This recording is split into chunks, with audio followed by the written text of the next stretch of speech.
pela primeira vez.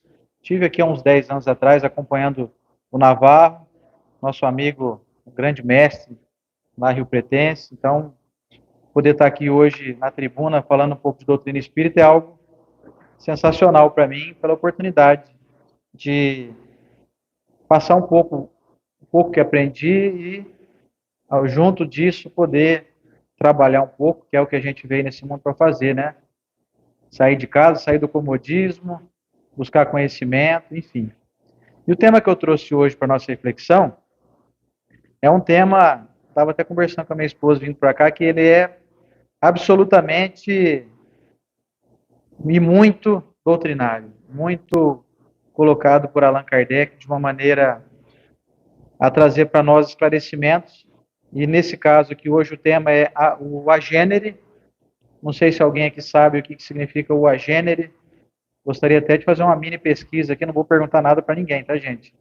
Mas é só uma curiosidade, só para saber quem sabe o que é, quem faz ideia o que seja um agênere. Por favor, levante a mão. Você, lá no fundo, tem mão, 2, 3, 4, 5 pessoas. Então foi bom que eu trouxe algo então inédito, né? Inédito e interessante. Vocês vão perceber depois no final que valeu a pena esse conhecimento adquirido. Ó, o agênere é uma palavra que designa do grego. O a significa assim, não tem. Como, por exemplo, amoral. Tudo que é amoral é porque não tem moral, né? Então, o a é de não.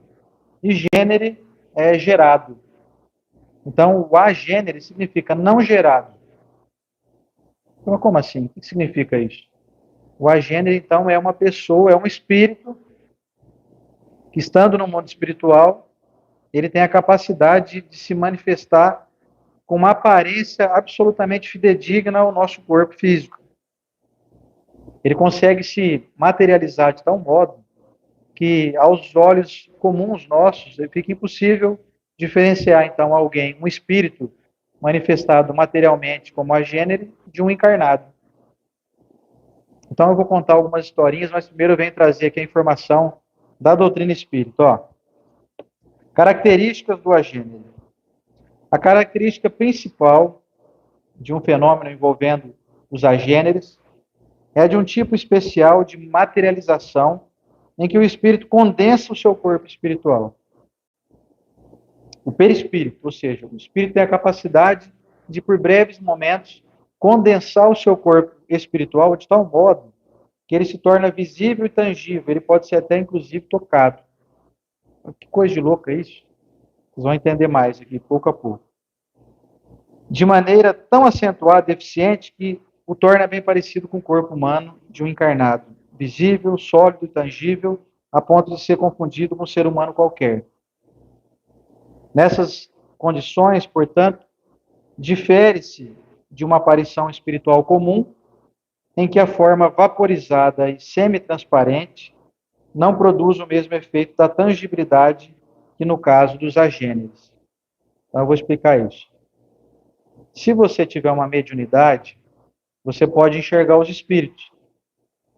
Mas o que acontece é que o indivíduo, quando tem uma mediunidade de enxergar o mundo espiritual, é como se ele diminuísse a sua intensidade da sua materialidade para poder ficar no mesmo nível e enxergar os espíritos. No caso dos agêneres, é algo absolutamente diferente disso. Porque é um espírito que se semi-materializa e fica visível para qualquer pessoa, inclusive aquelas que não têm nada de mediunidade, ou têm uma mediunidade muito pouco acentuada. Diz Kardec que todos nós somos médiuns, né? Só que existem aqueles médiuns que têm uma capacidade de enxergar o mundo espiritual como a gente enxerga os encarnados aqui. Assim como o Divaldo Franco tem essa característica, o Chico Xavier também.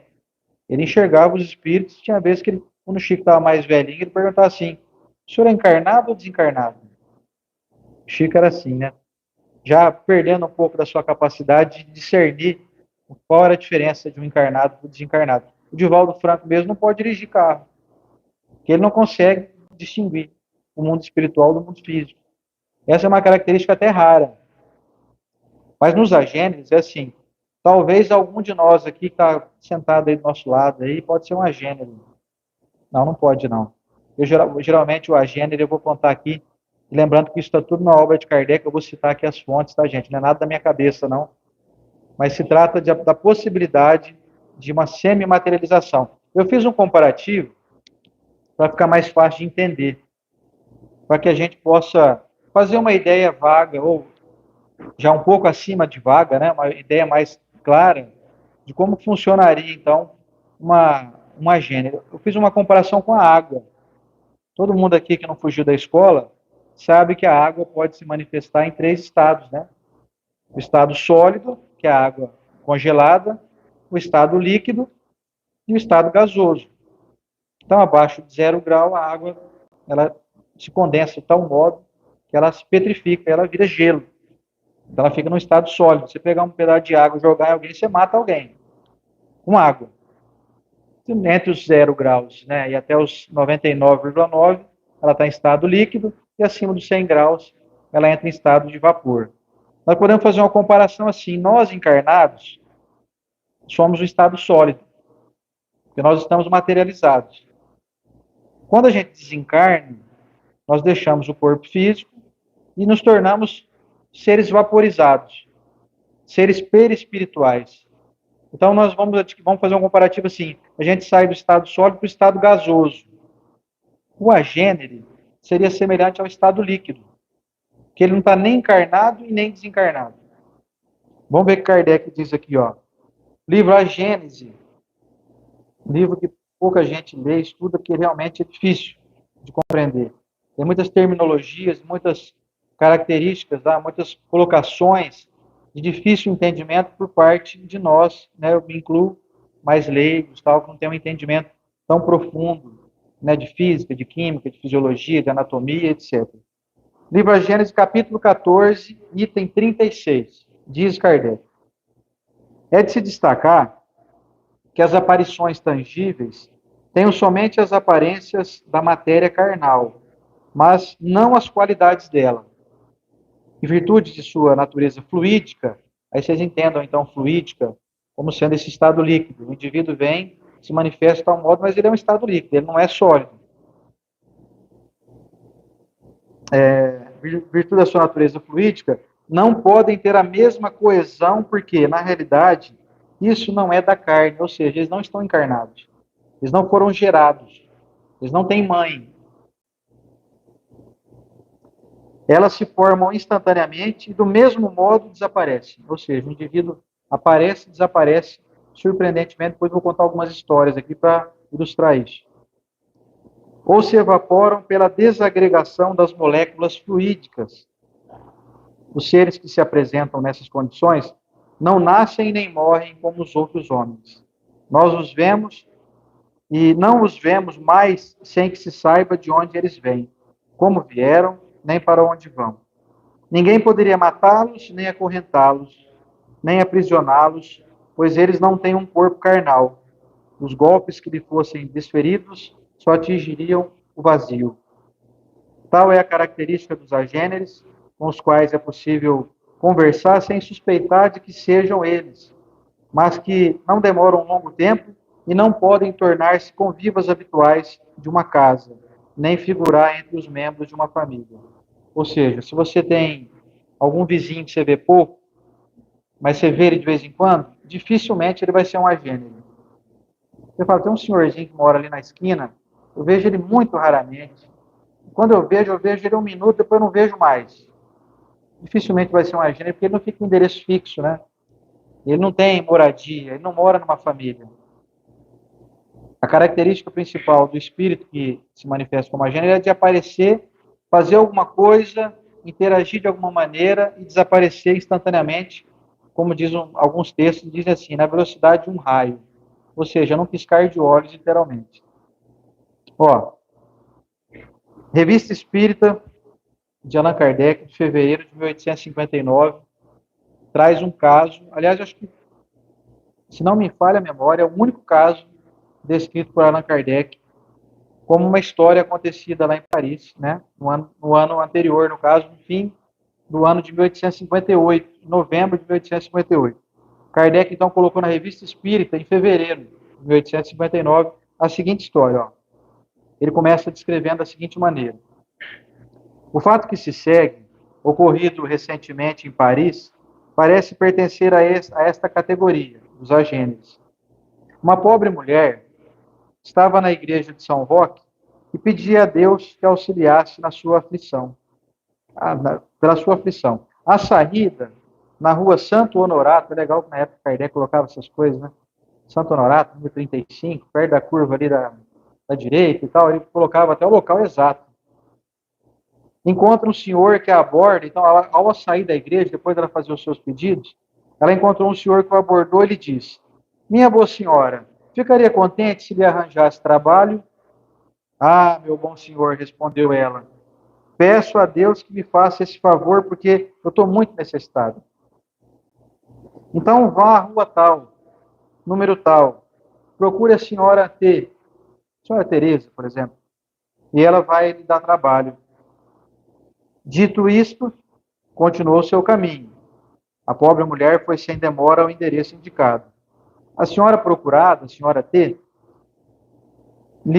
ela lhe disse, aliás, a senhora T disse para a mulher, disse assim, com efeito, tem um trabalho para mandar a senhora fazer.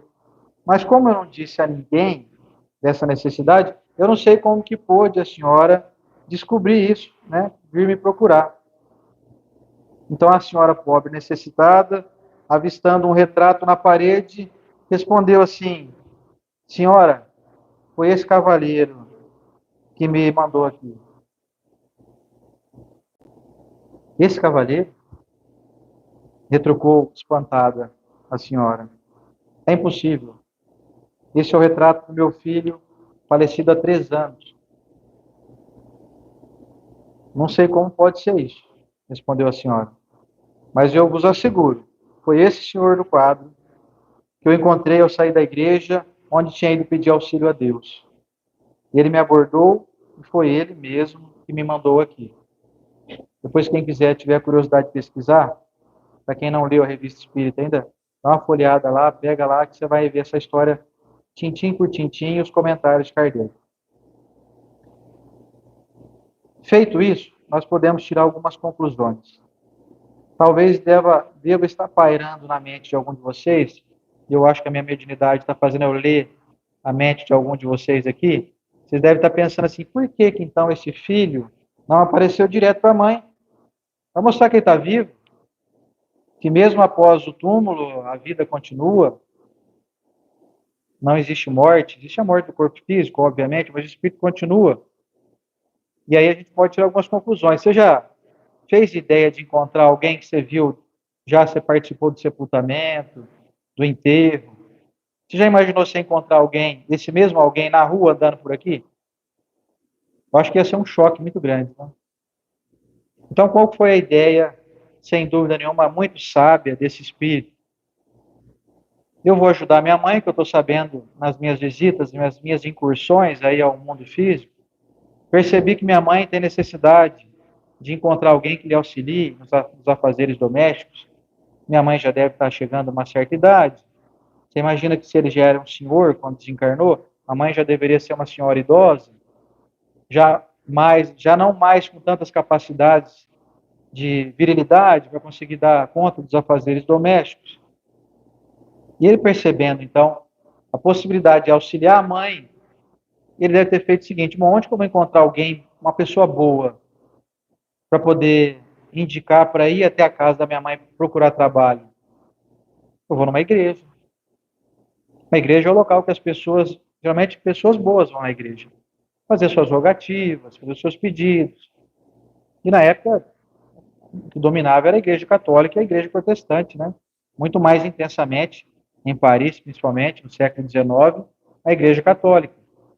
Esse espírito, tendo a ideia de ajudar a mãe, pensou assim: eu acho que eu vou matar 2 coelhos com uma paulada só. Eu ajudo minha mãe e ainda mostro para ela que eu estou vivo. Eu estou vivinho da Silva. Foi lá, começou a perceber o ambiente, quem tinha sintonia boa, que estava com um sentimento puro no coração, fazendo pedidos sinceros. Deve ter encontrado aquela senhora fazendo as suas rogativas, pedindo a Deus um auxílio. Me arrume trabalho, eu estou com dificuldades, do básico. E aí, tendo a possibilidade e tendo o conhecimento que nós não sabemos adequadamente como é que funciona, é uma capacidade que não todos os espíritos têm, porque senão acho que a gente estaria com o salão lotado aqui de agênere, né? Todo mundo que é espírita ia querer se corporificar para nem que for para ficar 5 minutinhos aqui com a gente, né? Ele tendo essa capacidade, se manifestou, conseguiu formar ali esse corpo semimaterial, a ponto de conseguir conversar com a mulher sem ser notado que ele era diferente, que ele não era alguém encarnado. E com isso ele conseguiu provar duas coisas, que é possível a gente afirmar que o mundo espiritual está mais presente do que a gente pode imaginar. Eles nos observam. As pessoas que nós amamos não se desligam de nós. Quem já leu a série André Luiz, sabe muito bem, quem já viu o filme que está passando aí, Nosso Lar 2, inclusive recomendo muito, sabe que o mundo espiritual e o mundo físico coexistem. Nós trabalhamos em conjunto, porque nós estamos interligados. A gente pensa que a saudade é só daqui de nós, né, que perdemos os nossos entes queridos, mas eles também ficam com saudade de nós. Eles chegam lá, eles encontram os que já partiram antes de nós, mas eles têm interesse em saber como é que anda a nossa vida. A gente vai atrás de psicografia, né, para saber do nosso ente querido. A gente quer saber uma comunicação, um recadinho, quer sonhar com a pessoa. Eles também querem. E esse filho, então, viu essa oportunidade valiosa. Falou, vou lá, vou conseguir fazer um favor para minha mãe, que eu sei que ela está precisando de alguém para ajudar ela. E, indiretamente, não mato minha mãe de susto, né? Se eu aparecer lá para ela semi-materializado, minha mãe vai dar um infarto nela, lá fulminante, vai cair de costas, né? Caramba, te enterrei faz 3 anos, aí como é que você aparece do nada assim? E aí ficou evidenciado que a mulher não tinha como mentir. Ah, foi aquele cara da foto ali, ó, do quadro ali. Então ficou assim, subentendido que a vida continua. Que o nosso corpo, ele volta para a Terra, mas ele só foi utilizado como uma ferramenta. Ele não nos pertence. Quando eu li isso daqui, comecei a estudar esse assunto, eu pensei que inicialmente se tratava de um caso meramente curioso, né? Olha, possibilidade de que um espírito possa se manifestar quase que fisicamente, não totalmente, porque teria que estar reencarnado, né, para poder estar com um corpo físico mesmo. Mas essa possibilidade de haver esse intermédio, essa linha tênue, essa diferenciação que faz com que o espírito nem seja vaporizado e apenas visível por médiums, mas também nem seja encarnado, nem esteja encarnado, mostra para nós que a providência divina está com um interesse muito grande em nos auxiliar no nosso processo evolutivo e mostrar para nós claramente que a vida não acaba no túmulo, encerrado aqui a nossa jornada física, a vida espiritual é muito mais intensa, muito mais sábia, muito mais repleta de sensibilidade. Esse filho, eu imagino, deve ter ficado muito feliz. Fez sua mãe ficar muito esperançosa. Olha que beleza, meu filho não morreu. Eu não sei como é que é isso, provavelmente ela deveria ser católica. Eu estou aqui fazendo imaginações, estou fazendo reflexões aqui, né?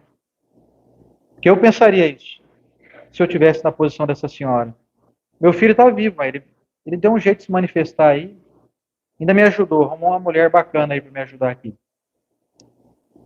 Ó, a codificação espírita registra ainda que, muito embora bem mais raramente, uma aparição desse porte está ao alcance de um ser encarnado em estado de desdobramento espiritual. Agora é a hora que eu quero fazer uma diferenciação. Existe a capacidade de realizar o chamado desdobramento, que é diferente do agênero.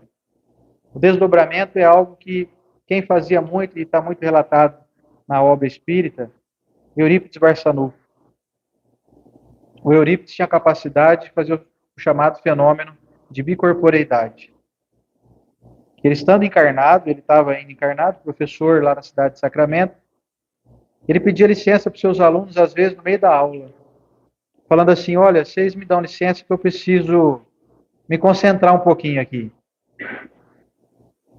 E ele, então, fechava os olhos, quem o via pensava que ele estava dormindo, literalmente. E o seu espírito conseguia sair do corpo, ficar ligado, obviamente, por aquele fio dourado que a gente sabe, para não se desligar do corpo e a pessoa não desencarnar, mas ele conseguia ir a um local e se materializar, reunir, fazer um agrupamento de moléculas que nós ainda vamos estudar isso mais à frente, que ainda nós não temos esse conhecimento. Na doutrina espírita ainda esse conhecimento você não vai encontrar, você pode pesquisar. Eu pesquisei muito isso. Como que é feito esse processo de bicorporeidade? Tem uma resposta vaga, porque o nosso entendimento ainda é vago. Reunião de moléculas num ambiente. Às vezes você vai reunir moléculas de pessoas tão próximas, elas não vão nem perceber. E vão formar um novo corpo, ou um corpo semimaterial também. Uma história conta que Eurípides, numa dessas incursões, o chamado efeito trabalho de bicorporeidade, o fenômeno de bicorporeidade, ele adormeceu, pediu licença para seus alunos e disse assim, daqui a pouco eu volto. Dormiu, ficou lá, os alunos já faziam aquela algazarra, já conheciam o mestre. Ele se materializou numa fazenda próxima da cidade de Sacramento, distante mais ou menos 3 quilômetros. Havia uma senhora em trabalho de parto, com um parto muito dificultoso, de tal modo que se não fosse feito algum tipo de trabalho por alguém muito conhecedor da área, fatalmente poderia, então, não só a criança falecer, mas a mãe também. Eurípides se manifestou lá, materialmente, fez o parto, pegou a criança no colo, entregou na mão da mãe, parabenizou ela, se despediu e voltou para o corpo. Despertou lá no colégio Allan Kardec. Os alunos já ficaram todos eufóricos com a volta dele. Falei, e aí, professor, onde o senhor estava? O que aconteceu? E ele falou assim, isso está nos livros, tá? Acredito que muita gente aqui já leu essa história. Ele falou assim, está chegando aqui um senhor, ele está subindo as escadas, ele vai abrir a porta daqui a poucos segundos. Na hora que ele acabou de falar, o marido da mulher abriu a porta assim, senhorito, por favor, urgente, eu quero que o senhor vá comigo, minha mulher está lá no sítio, o parto está difícil, eu preciso que o senhor vá comigo. Ele falou assim, não, calma, fica tranquilo, eu já estive lá. Fiz o parto, está tudo bem. O homem pensou assim, esse Eurípides está de gozação com a minha cara, né? Ele falou assim, senhor Eurípides, o senhor me perdoa, eu estou um pouco aflito aqui, mas o senhor não passou por mim. Eu vim de lá agora. Só tem um caminho daqui até lá. Só tem uma rua, imagina uma rua de terra, né? Sítio, né? 1890, por aí. Eurípides faleceu em 1910. Ele falou assim, olha, você pode ficar tranquilo que eu estive lá e você pode voltar para lá, que tua mulher está lá, teu filho está no colo dela, está tudo bem. Ele falou, senhor Eurípides, o senhor me perdoe a minha ousadia, mas eu peço que o senhor, por favor, me acompanhe. Quer dizer, ele quase que coagiu o Eurípides, quase sequestrou o Eurípides. O senhor vai comigo lá, por favor. Foram os dois a cavalo. Chegou lá a mulher com a criança no colo. Ô, senhor Eurípides, obrigado que o senhor fez, olha que beleza. Já está aqui no meu colo, está tudo certo. Então o marido deve ter ficado sem entender, acho que não entendeu até hoje, né? Está lá sem entender. Esse é o chamado fenômeno da bicorporeidade. É um indivíduo encarnado, consegue se manifestar em outro local, qualquer parte do globo. Está na obra Espírito também, vocês podem pesquisar aí, fenômeno de bicorporeidade. Então, esse é um caso diferente do agênero. Não tem nada a ver uma coisa com a outra. Livro A Gênese, capítulo 14, item 37. Um espírito cujo corpo fosse assim visível e palpável, teria, para nós, toda a aparência de um ser humano. Poderia conversar conosco, sentar-se em nosso lar, qual se fora uma pessoa qualquer, pois o tomaríamos como um de nossos semelhantes.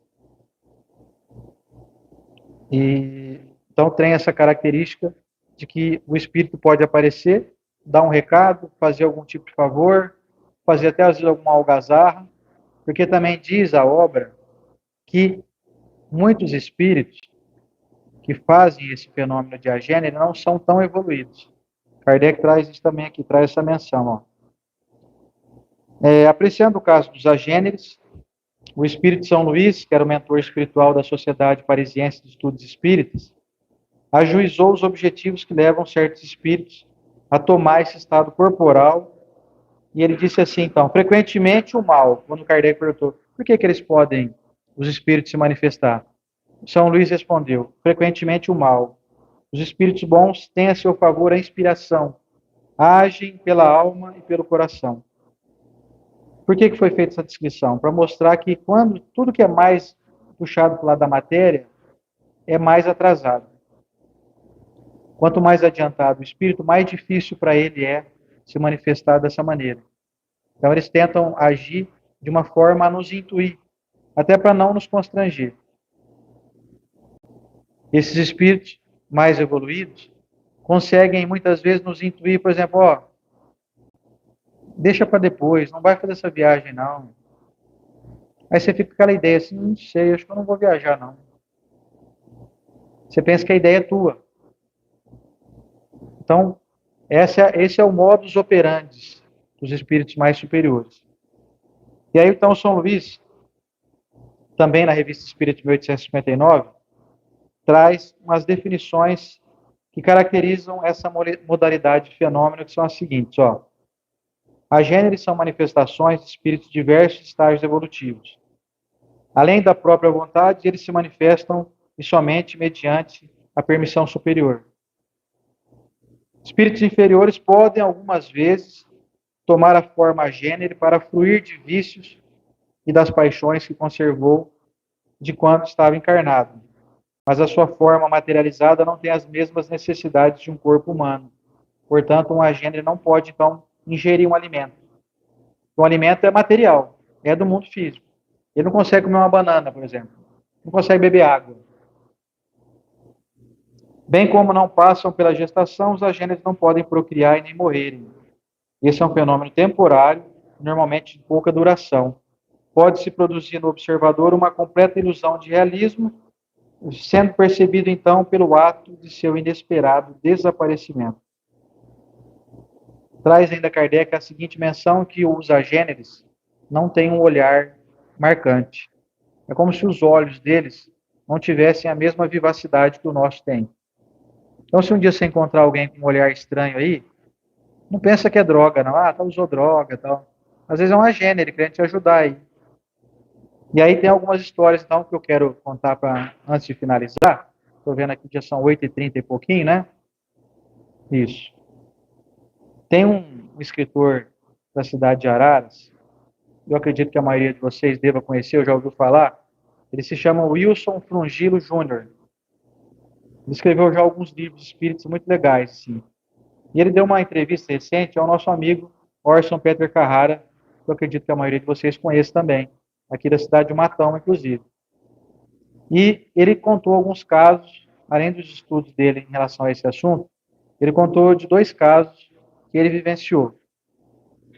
O primeiro caso que ele disse foi de um senhor, a aparência de um idoso andarilho. Ele conta que um dia foi no comércio da filha dele, ele já está aposentado, o Wilson, e ele vai lá de vez em quando, fica ali com a filha, vai conversando, ajuda no caixa, ajuda em alguma coisinha que tem que fazer ali. E ele falou assim, ó, tem um balcão na frente da loja que eu vejo assim a rua.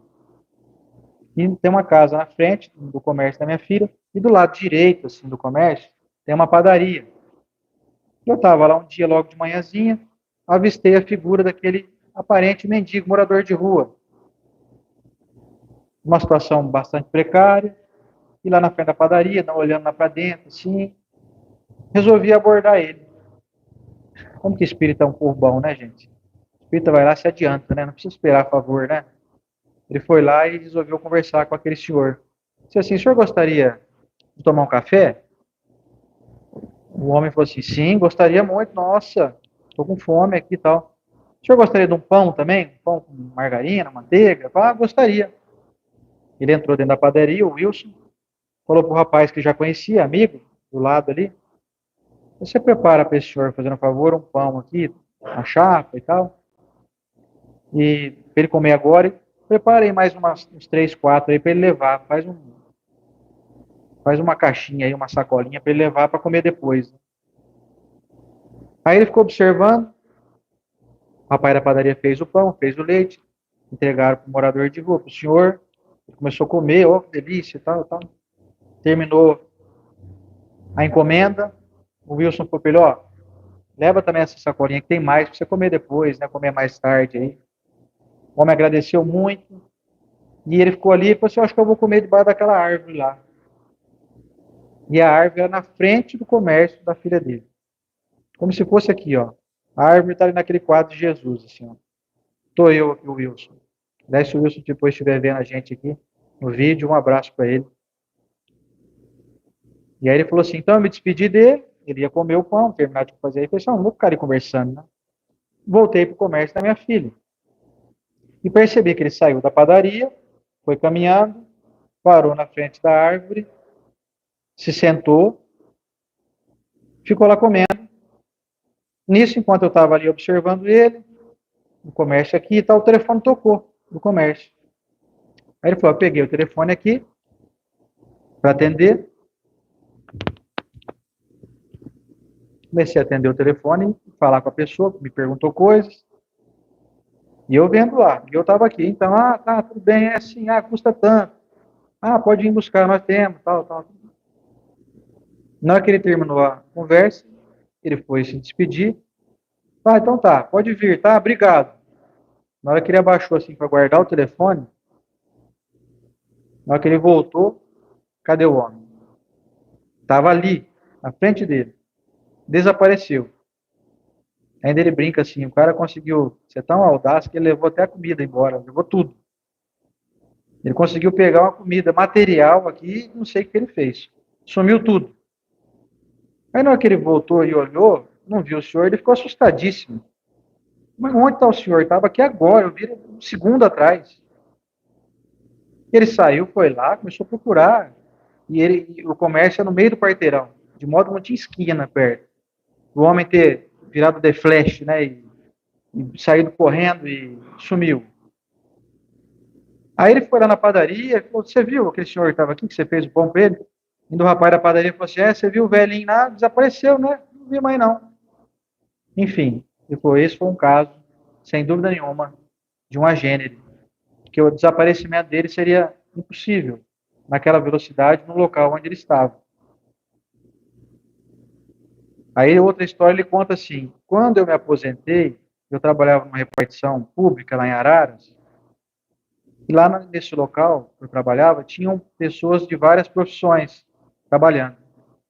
Então tinha um marceneiro, tinha um eletricista, tinha um encanador, tinha um que era pedreiro, tinha um que era o jardineiro do local. E tinha um senhor lá, que ele era marceneiro dos bons lá, e ele tinha uma característica peculiar, ele tinha um dedinho a mais na mão, ele tinha o sexto dedo. De modo que aqui, além dos 5, ele tinha mais uma, assim. E eu conversava sempre com ele, mas não tinha aquela amizade próxima. E a gente estava aí trabalhando junto, passou um tempo, eu me aposentei, e via ele sempre lá, né, enquanto eu estava trabalhando. Depois que eu me aposentei, passaram-se uns 2 anos, mais ou menos, eu estava um dia na fila do banco, e aí eu estou lá esperando na fila, né, o pessoal, uma vez cada um ali ser atendido, eu vi que alguém veio e pôs a mão no meu ombro, assim, para me cumprimentar, como os amigos fazem habitualmente. E ele falou, na hora que eu olhei aquela mão, eu vi que era aquela mão com um dedinho a mais. Já identifiquei que era o rapaz que trabalhava comigo, que era um caso único na cidade, talvez. Né? Tudo bem, você está por aqui? Estou pagando uma conta aí, tal, aquele papo de banco, né, que a gente tem. E aí ele ficou ali um pouquinho, aquela conversinha e tal, se despediram, ele foi pro caixa, o rapaz foi pro outro, e foi embora, né? Depois que você paga lá, as coisas, você vai embora. Aí passou um tempo, uns meses depois, tem aquela confraternização nas empresas de fim de ano, sabe? E ele, mesmo estando aposentado, foi convidado para ir. E aí conversa vai, conversa vem, aquela roda de amigos e tal. Aí o pessoal começou a relembrar as pessoas que trabalhavam ali e que já tinham falecido. E o pessoal citou esse rapaz. Eu lembro fulano lá, marceneiro, que ele tinha um dedinho a mais, então ele faleceu. Aí o Wilson ficou assustado. Né? Faleceu como? Eu vi ele faz o quê? 2 meses atrás. Aí ele conversou com o pessoal e falou, não, gente, vocês estão enganados, ele não faleceu, não. Encontrei com ele esses dias aí no banco ali. Aí o pessoal, não é possível, faleceu faz mais de 2 anos já. Aí ele ficou curiosíssimo, ele perguntou, aí um ficou um perguntando pro outro, né? Ô, lembra? Falando, ele não morreu mesmo? Não morreu. Confirmou mesmo. Ele tinha morrido mesmo, 2 anos antes.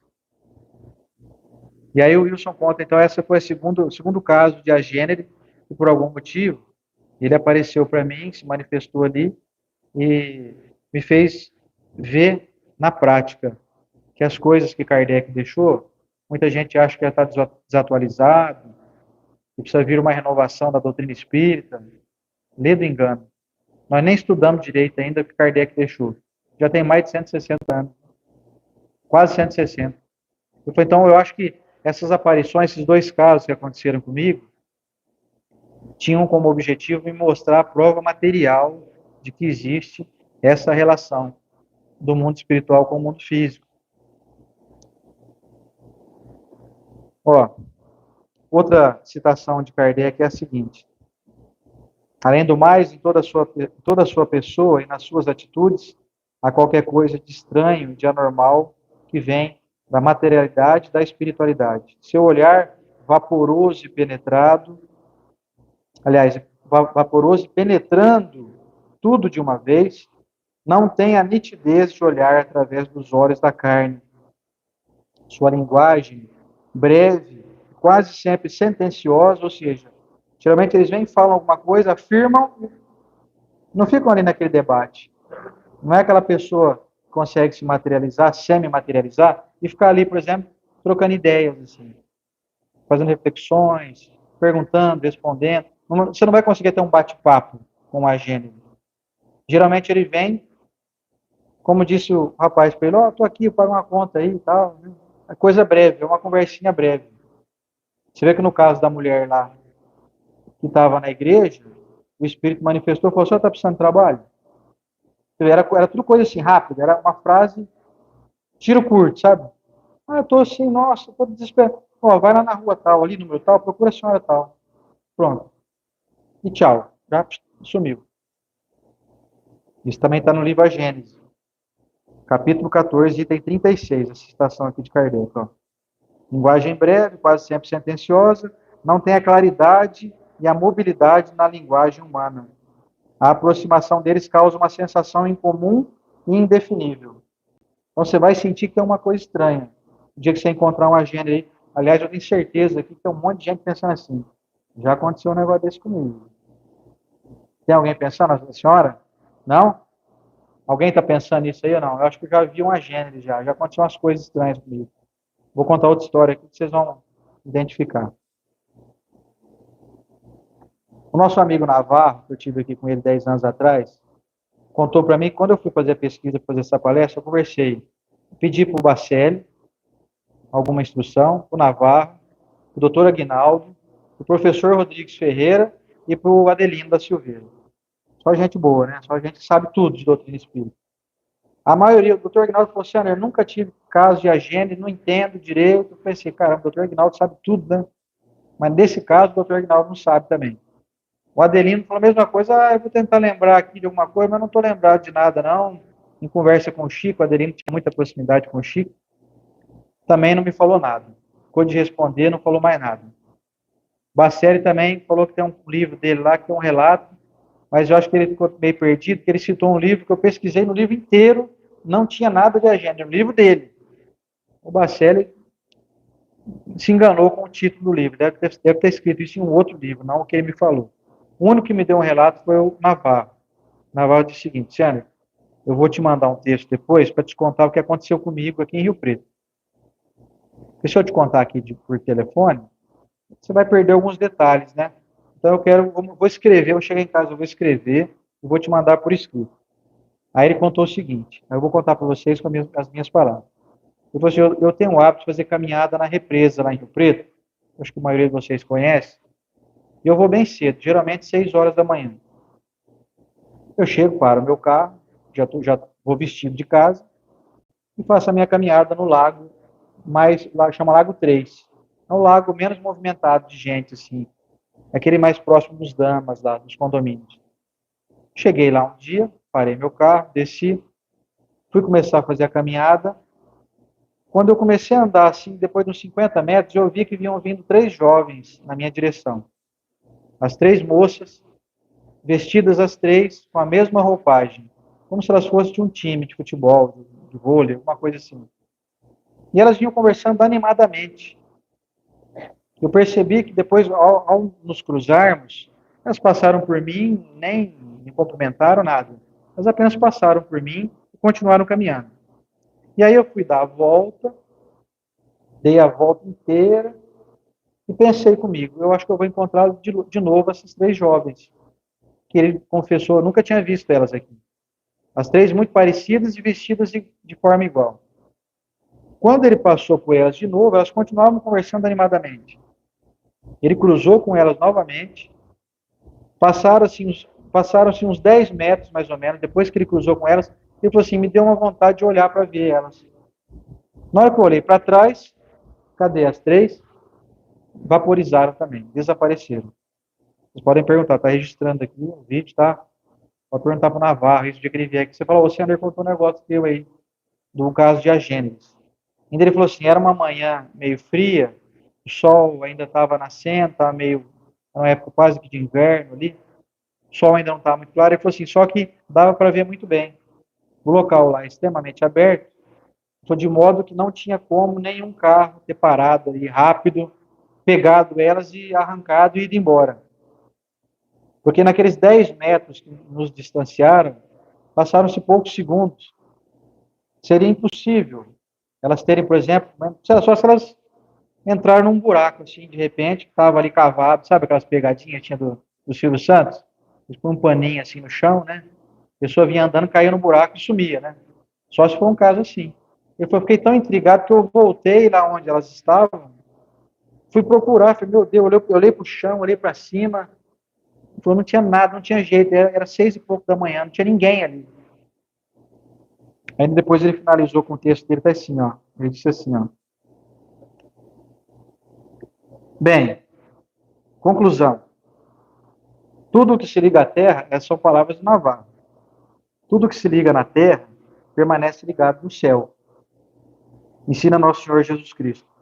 E aquelas jovens mulheres, embora no plano espiritual, ainda buscam manter a forma física através de exercícios físicos e que estavam acostumadas quando na Terra a realizar. Por fim, ele diz assim: dei graças a Deus por ter acontecido em manhã clara. Já pensou se fosse à noite? Quer ia dar um sustinho aí. E o último caso, para finalizar aqui, para a gente ir embora, para não tomar o tempo de vocês, é um caso acontecido com a minha esposa, que está aqui, a Estela. Tempos atrás, a nossa filhinha, que hoje está com 7 anos, são uns 3, 4 anos atrás, né? Foi isso, né? Estava com infecção na bexiga, coisa de criança, não bebe água, corre para lá e para cá, não bebe água, dá infecçãozinha de urina, né? Levou a nossa filha no hospital, lá em Rio Preto, HCM, né? Foi. E lá, durante o atendimento, fica numa sala de criança, aquela coisa toda, ela começou a conversar com uma outra mãe, também estava levando a filhinha com um caso parecido. Conversa vai, conversa bem. A mãe da outra menina contou para ela um caso que foi o seguinte: ela falou assim, eu estava outro dia, eu e meu marido, indo à farmácia comprar uns remédios. E a nossa filha junto, filha única. Meu marido desceu, falou, daqui a pouquinho eu volto. E ele parou o carro do lado de cá da rua, que a farmácia é do lado de lá. Quer dizer, é como se fosse, parou o carro aqui na frente do centro, e a farmácia é aqui na casa da frente, sabe? Pra vocês entenderem bem. Na hora que ele foi descer, a filha falou assim, ai pai, eu quero ir com você. Coisa de criança, né? Criança quer comprar coisa, né? A farmácia tem balinha, tem um monte de coisa lá que a criança gosta. Ah, pode vir. Aí ele pegou na mão da criança, atravessou com ela a rua, entrou dentro da farmácia, e a mãe, essa senhora, ficou no carro. Deu uns 3 minutos, mais ou menos, apareceu uma senhora, vestida de branco, distinta, assim, dada a mão à criança, para entregar a criança para a mãe, no carro. E aí ela falou o seguinte, seu marido pediu para te entregar a sua filha. Aí a mulher olhou e falou, tá bom, obrigado. Foi lá, abriu a porta do carro, pôs a menina dentro do carro, e a mulher sumiu. Ela não viu mais, ela ficou prestando atenção em pôr a menina dentro do carro. Dali um minuto depois do ocorrido, da criança já dentro do carro, em segurança, chega esse marido apavoradíssimo, suando. Cadê a menina? Cadê a menina? A mãe falou assim, mãe, a mulher que você pediu trouxe ela aqui. E você não pediu para mulher nenhuma. Que mulher é essa? Uma mulher assim, de branco, tal, cabelo assim, tal, tal. Não entreguei a nossa filha para mulher nenhuma.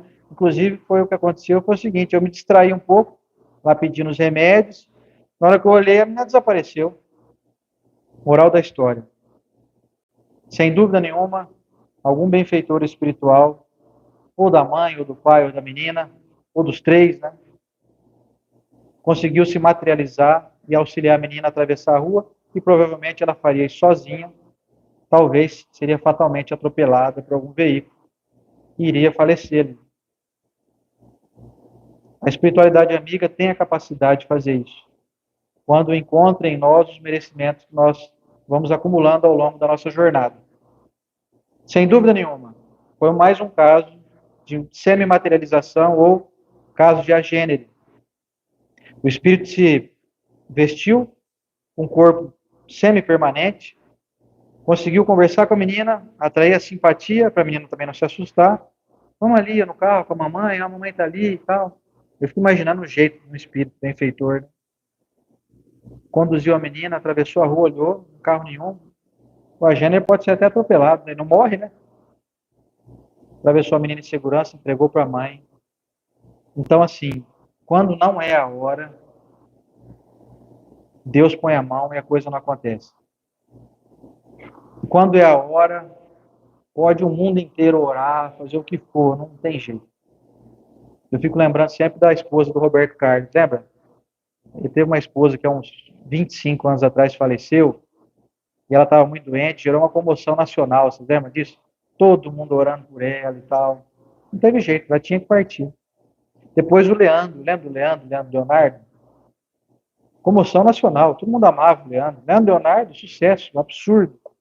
E o Leandro, então, aquela figura mansa, aquele cara leve. Não tem como não gostar do Leandro. Todo mundo, o Brasil inteiro orou por ele.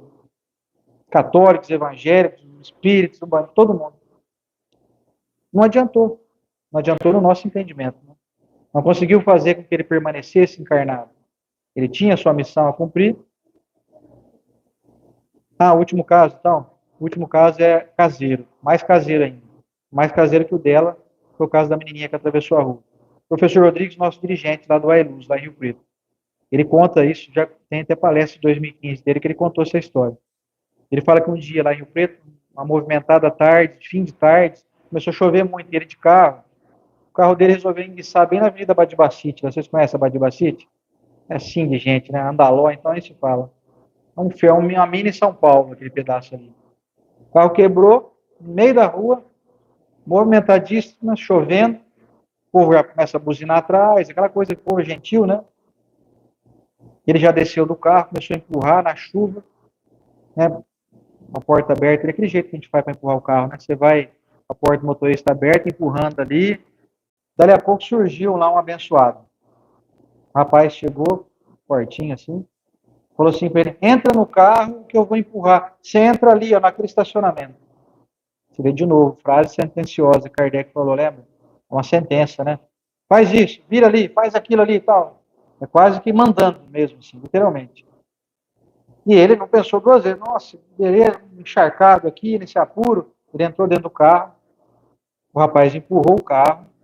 Ele virou o volante. Ele entrou no local seguro. Puxou o freio de mão. Falou assim, vou lá dar uma benção nesse cara. Abençoado. Surgiu um cara na chuva. Não surge ninguém para ajudar quase a gente, nem quando está sol, né? Imagina uma chuva torrencial. Ele desceu do carro. Ele olhou. Está procurando até hoje o cara. Desapareceu também, literalmente. Então, assim, munidos merecimento, munidos de simpatia espiritual que nós podemos acumular ou não, nós podemos criar antipatia espiritual. nós podemos ser ajudados de formas que hoje ainda nós não entendemos adequadamente. Eu posso assegurar para vocês, se a gente se matricular na escola do bem, na escola de Jesus, na escola do Cristo, realizando o melhor que a gente puder pelas pessoas que nós convivemos, nós receberemos apoio inimaginável.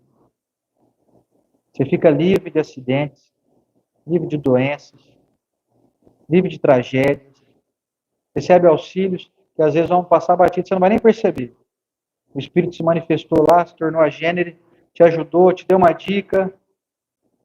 Já aconteceu que você está num lugar, conversou com alguém, daqui a pouco você olhou, a pessoa sumiu. Talvez você, olha lá, um amigo nosso lá no fundo já aconteceu. Então, assim, se não aconteceu ainda, a partir de hoje, vocês vão todos aqui, os votuporanguenses, todos começar a prestar atenção mais, né? Será que pulando ali na agenda? Não, estou vendo um cara parado ali meio estranho. Nós vamos começar a ficar com o olhar mais investigativo, sabe? Mas o bacana, e para finalizar aqui a nossa reflexão, não é um assunto meramente curioso. É para mostrar para nós que a obra de Deus está agindo de formas inimagináveis. Nosso entendimento ainda é pequeno, mas eles estão aí presentes para nos auxiliar. Eu desejo muito que cada um de vocês possa acumular o merecimento necessário para receberem múltiplos auxílios, para que a vida de vocês seja farta, seja feliz, seja saudável, tudo dentro dessa lei, a lei de merecimento. Nós precisamos trabalhar para merecer, fazer o bem, seja o que for, em pensamento, com palavras, com a nossa feição. Lembrando que as pessoas que estão ao nosso redor, todos estão na mesma labuta. Aqueles que não conseguem ser tão bons assim, não o são porque querem. São assim porque ainda não conseguem ser melhores. São esses que necessitam mais da nossa ajuda. Se a gente conseguir unir isso, nós não podemos imaginar a bênção que nos aguarda. Muito obrigado a cada um de vocês. Vocês tenham uma ótima noite, uma ótima resto de semana. Carnaval tá aí. Quem for pular carnaval aí, tô vendo um monte de gente aqui que tá com cara e vai pular carnaval. Pula com sabedoria, pula aí tranquilo, vai dar tudo certo. Deus está em todo lugar. Tá bom? Beijo para vocês, gratidão. Deus nos abençoe e até a próxima. Obrigado. Obrigado.